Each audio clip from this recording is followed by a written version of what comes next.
poll shows voters trust Trump more to handle the economy and inflation. Brandon Arnold, National Taxpayers Association Executive Vice President, joins me now.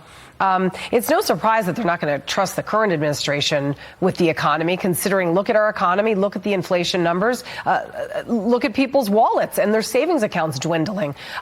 The question is, what is Harris going to do about it that she hasn't done in the last 4 years as the vice president?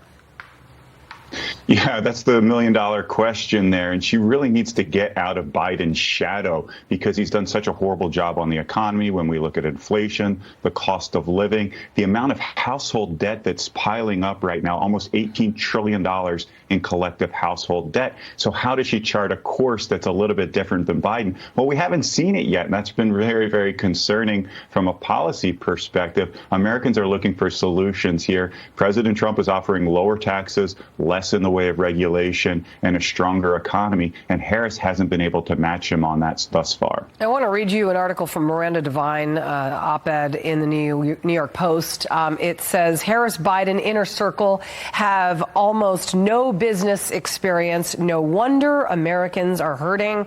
Quote, the average business experience of administration appointees is only 3.1 years, and the median years of business experience is a big fat zero. The average business experience of Biden-Harris appointees is well behind the record of President Donald Trump's cabinet officials during his last year in office, who had an average of 13 years of business experience. Look, even if you don't have business experience, you just look at the numbers. I mean, the numbers speak for themselves, and the numbers at the grocery store, the numbers anytime that anyone goes to buy anything now, whether it's going out to dinner, whether it's paying for a hotel, it's unaffordable. And that's why people's savings accounts have gone down drastically just in the last months alone. And the vice president hasn't come forward with really any real policy on how she plans on changing it. So, of course, there's going to be doubt. And in Pennsylvania and in Michigan, when you're talking about, you know, blue states that are typically union workers, that are typically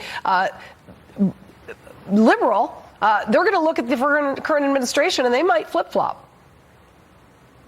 Yeah, I think that's very true. And inflation doesn't care whether you vote for Republicans or Democrats. Inflation hits all of us, right? So that's why it's become such a pronounced economic issue. It's the number one economic issue facing voters right now. We need somebody with an agenda right now that's going to drive down inflation. That means lower taxes. That means sound tax policy that encourages investment.